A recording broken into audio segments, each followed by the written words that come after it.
de Rosto, Carlos de Brito e Mello, terceira. Há vários modos de se estruturar um romance. O mais direto e reto é o que conta uma série de fatos em sequência cronológica. Mas os romances podem ter várias estruturas, eles podem ser em círculo, em paralela, em triângulo. Enfim, tem muitos jeitos de se escrever um romance. Mas por que se escreve romance de jeitos diferentes, com estruturas diferentes? Olha, eu acho que a estrutura, se a gente for pensar assim, que a estrutura não é alguma coisa desvinculada, né, daquilo que se narra, eu tenho dificuldade em fazer uma separação né, tão o arbitrário, tão rígida assim, né, entre aquilo que seria da ordem do conteúdo e da forma. Acho que as duas coisas, elas são, uma é mais ou menos prenhe da outra. Será que o Ulisses do Joyce é o livro com estrutura diferente, mais famoso, mais conhecido? Quer dizer, ele tem uma cronologia clássica, né? Mas cada capítulo era um estilo diferente. Sim. Eu acho que sim. Eu não sei, eu não saberia dizer de outro livro que tenha feito algo tão radical. E é isso, assim, é um dia, né? Mas você tem capítulos, né, exatamente assim, existe até essa tentativa de se estabelecer uma aproximação com relação à Odisseia, para ver, né, em que medida que cada capítulo corresponderia a um determinado canto, ou uma determinada peripécia do Ulisses, mas me parece que sim, e inclusive dentro do próprio capítulo, né, assim, há uma quantidade de maneiras de narrar que são contempladas ali, que há quase que assim um processo de... Claro que é muito mais que isso, mas é como se fosse uma catalogação dos modos de narrar, né? Se a gente pudesse pensar assim num livro que fosse um catálogo dos modos de narrar, talvez fosse esse. O leitor tem medo de engenharias às quais não está acostumado? Ou pelo contrário, ele deseja ser surpreendido? Eu acho que muitas vezes o autor tem que lidar com leitores que não gostam lá muito de surpresas. Eu não sei se as pessoas gostam muito de surpresas de maneira geral, não só leitores. Eu acho que as surpresas elas são muito bem acolhidas quando elas são absolutamente previsíveis, assim, né? Uma surpresa de Dia dos Namorados, né? Esse tipo de surpresa eu acho que as pessoas topam com mais facilidade. Uma surpresa que coloque em risco, coloque assim, em estado de alerta, um certo estado de coisas, um certo campo do conhecido, um certo regime de convenções, aí eu já acho que é mais... que exige leitores mais a fim de correr determinado risco, ou que gostem mais, ou que topem mais enfrentar diferenças dentro da própria narrativa, ou, né, pega um livro que é escrito de uma determinada maneira, depois o livro seguinte, né, faz questão que seja um livro completamente diferente. Eu acho que esse leitor é um leitor que vai topar com mais facilidade uma narrativa mais fraturada ou menos convencional em termos de estrutura. E o que você, ou o que o escritor ganha fazendo uma narrativa não linear, não tradicional? O que ele ganha e o que ele perde? Eu ganho muito prazer. Assim, eu me divirto muito. Assim, eu gosto muito de poder ter muita liberdade na hora de escrever e atender aquilo que a narrativa está pedindo, uma certa força que está se encorpando assim, dentro do texto, ou alguma coisa que me interessa mais em determinado momento, eu vou acompanhar aquele fluxo durante um tempo para ver onde é que aquilo vai dar. Então, eu mesmo não escrevo de maneira linear, absolutamente, assim, eu vou escrevendo. Eu, via de regra, eu assento cada dia e escrevo alguma coisa, não necessariamente a partir de onde eu parei. Dificilmente naquele dia que eu vou começar a escrever, quase nunca, eu leio o que eu escrevi no dia anterior, assim, eu não sei exatamente onde é que eu parei. Será que o escritor que usa formatos menos comuns de romance e usa outros recursos, ele perde leitores? Acho que sim, acho que Ele pensa menos no leitor? Se rende menos ao leitor, será? eu acho assim que eu penso menos no leitor, inclusive em favor do leitor. Assim, em benefício dele também, não só dele, né? Mas também em benefício dele, é bom que eu não pense muito nele. Se eu pensar nele demais, eu começo o texto começa a ser um texto endereçado. Assim, começa a ser um texto assim, muito pronto para uma certa relação de identificação. E eu não é o tipo de experiência que eu gosto, nem como escritor, nem como leitor. O livro não convencional, ele geralmente ele cobra um pedágio, né? No começo, até você entender como que ele se articula, como que ele se estrutura e tal, né? Eu acho que você tem que topar, pelo menos de saída, alguma coisa que de cara esse livro está propondo, né? E você tem que aceitar, né, em termos assim, de um pedágio, assim, você vai deixar alguma coisa ali. Você tem que abrir mão de alguma coisa sua, seja um ponto de vista, seja um certo padrão estético que você tenha, seja um certo modelo, seja uma cadência, seja um gosto, alguma coisa você vai ter que deixar de lado para você passar. Mas eu acho isso importante, assim. Eu acho que da mesma forma que a escrita ela é feita de muitas perdas, de muita coisa que se deixa de lado, eu acho que é importante que o leitor também perca algo, assim, que ele vai ter que deixar de lado alguma coisa ali para passar. Eu acho importante, faz parte de um certo rito. Se não sai igual, né? Se não você sai do outro lado igual você entrou, não teve aí nenhum tipo de transformação, nada mexeu, só reforçou, só foi mais do mesmo. Tudo bem, acho que tem hora que é bom mais do mesmo, mas não necessariamente com a literatura. E uma obra que tem uma estrutura diferente, ela não tende a ter personagens mais fracos? Pois é, eu acho que é possível. Eu acho que é possível. Eu não sei se daria para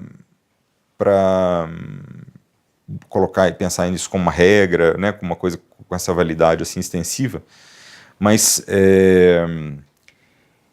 eu acho que tem uma série de outras coisas acontecendo, né, simultaneamente, a estruturação dos personagens, né, que funcionam muitas vezes, inclusive, para esvaziar esses personagens, né, para arredondá-los menos, né, deixá-los mais ocos ou menos preservados ao longo da narrativa, né? Ou seja, eu gosto muito de que possa haver, nesse sentido, até um enfraquecimento, mas eu não sinto que isso necessariamente produza uma fragilidade do personagem do ponto de vista da qualidade de construção literária ali.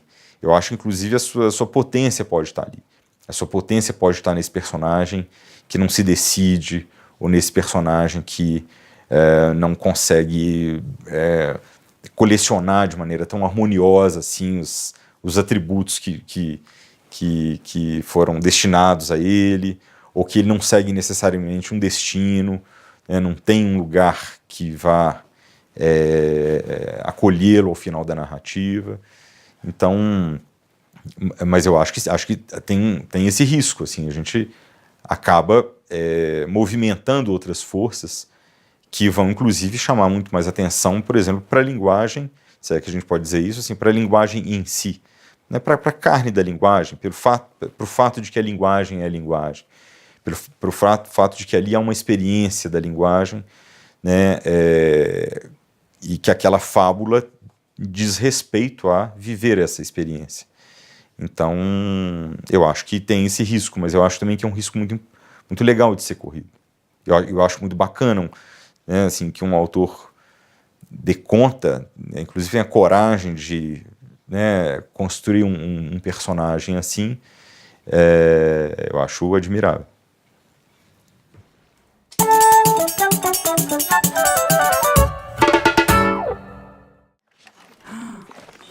Osman Lins nasceu em Vitória de Santo Antão, Pernambuco.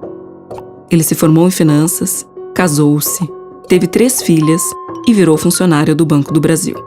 Mas Osman Lins queria ser escritor e tornou-se um dos mais originais. Sua obra se divide em 2 fases. A primeira, que dura até seus 40 anos, é estruturada a partir de recursos narrativos tradicionais.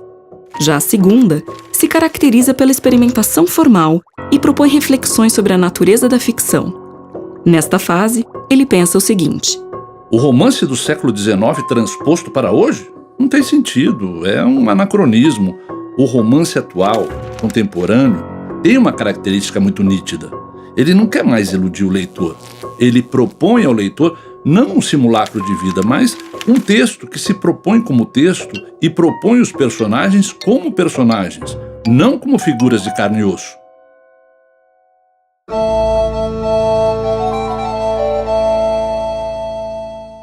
Vozes no Parque é um livro-álbum de Anthony Brown, um dos grandes criadores de literatura infantil e juvenil da atualidade. Este livro é considerado uma obra-prima. O que ele tem? Este livro foi construído como um quebra-cabeças. O autor, com recursos literários e de ilustração bastante sofisticados, conta uma mesma história a partir de 4 pontos de vista diferentes. O traço realista de Anthony Brown é uma de suas principais características, mas sua marca registrada são os gorilas. Ele ama gorilas. Estão presentes em todos os seus livros e aqui eles são personagens principais. A história desse livro é um passeio no parque. O autor, de cara, nos dá várias dicas, falando na primeira voz, uma voz clássica, bastante imponente, com peso. E qual é a imagem? Uma mansão. Uma mulher na frente, dominante, com um cachorro, que está muito em destaque, e o filho dela, Carlos, bem escondido atrás. Esta imagem já nos diz bastante sobre estes personagens. A segunda voz, ela é completamente diferente. O que nós temos aqui é alguém bastante triste e preocupado. Parece até que o sofá onde ele está sentado está pairando no ar, como se ele estivesse solto. O clima é um clima de inverno, um clima duro, rude. E aqui as letras, como vocês podem ver, são afirmativas, são letras que têm um peso. A terceira voz é do Carlos, o filho daquela primeira voz. E aqui nós vemos a Carlos muito sintomaticamente com o lettering extremamente fininho. Se fosse uma voz, provavelmente a gente sequer a escutaria. O que significa que, muito provavelmente, ele é um menino dominado pela sua mãe. Ele está sempre sozinho na casa dele. E a quarta voz é a da manchinha, totalmente diferente das vozes anteriores. Aqui temos uma letra de mão, livre, sem nenhum tipo de limitação. E as cores são vivas e iluminadas. Esta é Manchinha, muito preocupada com o pai dela e feliz de dar uma volta no parque com seu cachorro. Esta é a história de Vozes do Parque. Qual é a história de cada um desses personagens? É o que Anthony Brown nos conta neste livro, que, na verdade, é uma crônica social dos nossos tempos, onde as barreiras entre os mundos estão aqui colocadas com muita generosidade e humanidade.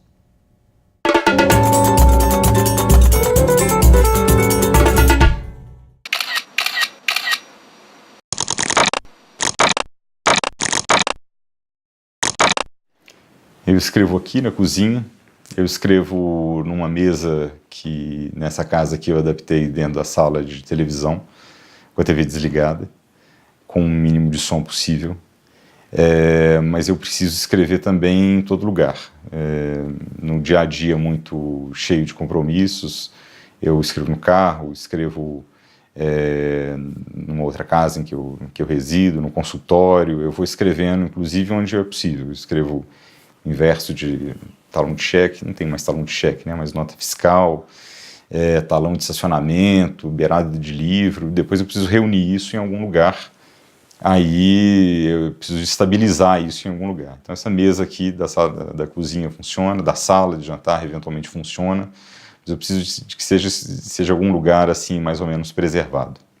Eu começo a escrever muito a partir de notas, de muitas anotações que eu vou colecionando com o tempo.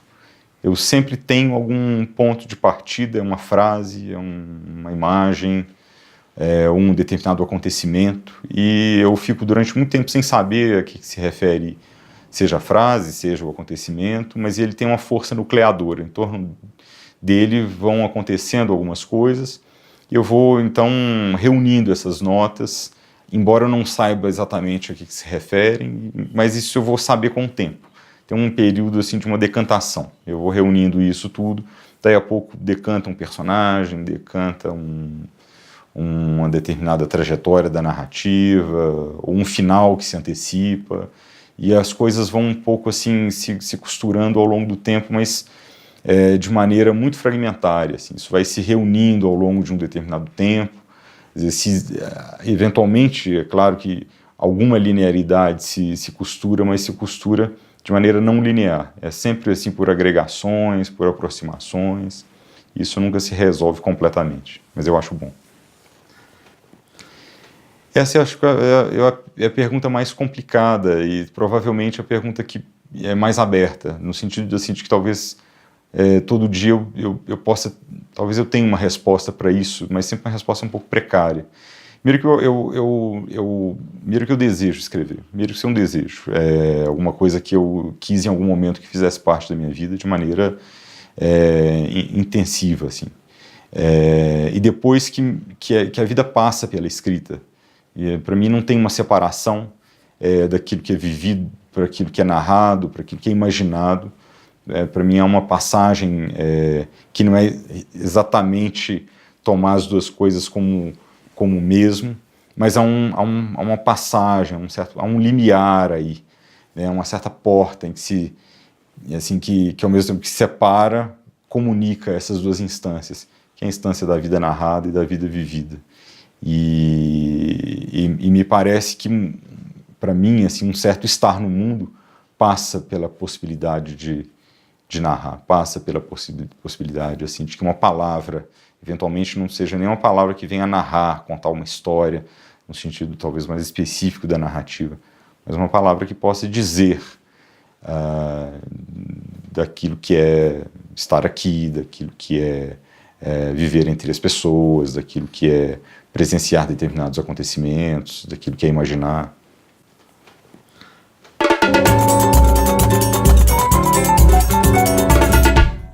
Oi gente, tudo bom? Eu me chamo Tatiane e eu vim falar um pouco sobre o livro A Passagem Tensa dos Corpos, do escritor mineiro Carlos de Brito Mello. Esse aqui é o primeiro romance do Carlos. Anteriormente ele havia publicado um livro de contos, mas como romance é a estreia. E eu devo dizer que é uma estreia bem original, porque a primeira coisa que chama a atenção em A Passagem Tensa dos Corpos é a estrutura da narrativa, que é diferente do que estamos acostumadas a ler, né, e a ver. O livro é dividido em dois momentos. A gente tem uma ação contínua acontecendo em um momento e, paralelamente, a narração de mortes que acontecem no estado de Minas Gerais. E esses trechos são importantes porque acontece paralelamente, né? Que acontece com o narrador, que não é bem um ser humano, é uma espécie de entidade, ele não tem órgãos, e ele vaga pelo estado de Minas Gerais, se alimentando de restos de alimento e se alimentando também da enunciação das mortes. Ele precisa que as mortes sejam ditas para que ele continue o percurso. E aí ele se depara com um problema quando chega na casa de uma família, que o pai morreu, mas o resto da família se nega a falar que o pai morreu e age como se nada estivesse acontecendo. Então o narrador fica preso junto com essa família e tem que acompanhar o desenrolar dessa história. Então eu acho que o grande trunfo desse livro do Carlos é mexer com as questões de linguagem, com os lugares de enunciação do sujeito e, paralelamente a isso, né, com esse lugar vazio desse narrador. Então ele joga um pouco com esses 3 significantes e traz aqui um livro que inquieta, que deixa uma sensação de estranheza. É isso, espero que vocês tenham gostado. Um beijo, até mais, tchau!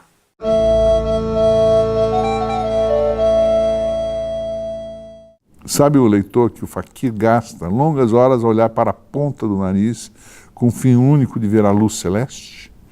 Quando ele finca os olhos na ponta do nariz, perde o sentimento das coisas externas, embeleza-se no invisível, aprende o impalpável, desvincula-se da terra, dissolve-se, eterniza-se.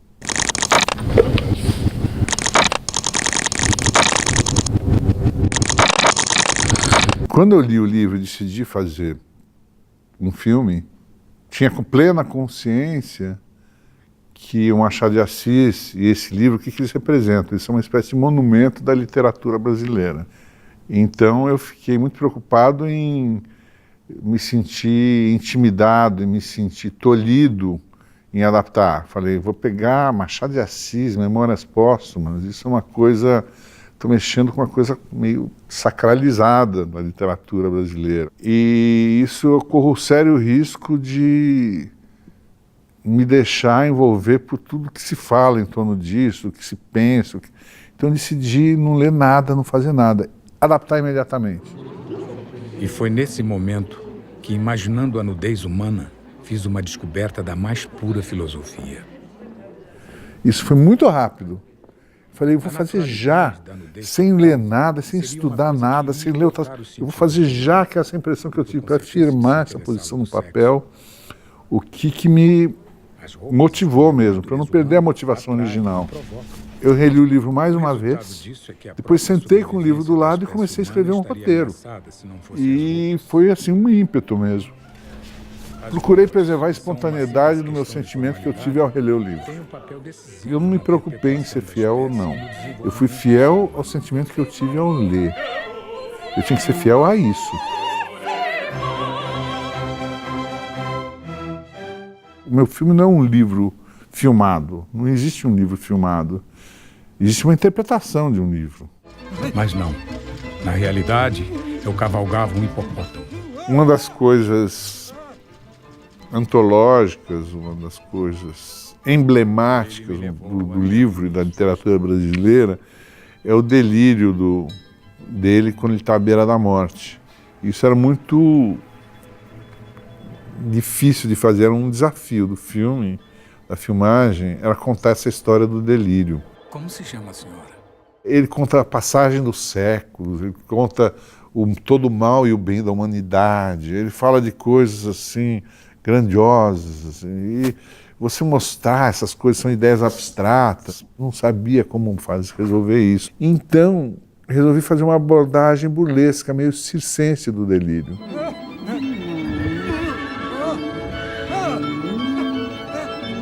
A senhora é absurda! Uma fábula! Tremes. Isso era um tremendo desafio da adaptação.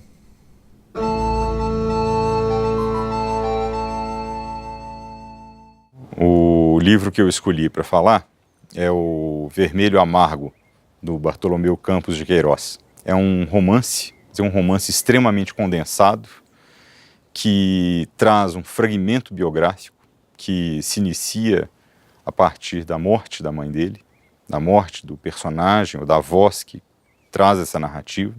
A grande imagem que condensa o livro é a imagem da madrasta dele, fatiando tomates, e o vermelho, que dá nome ao título, é justamente o vermelho desses tomates fatiados.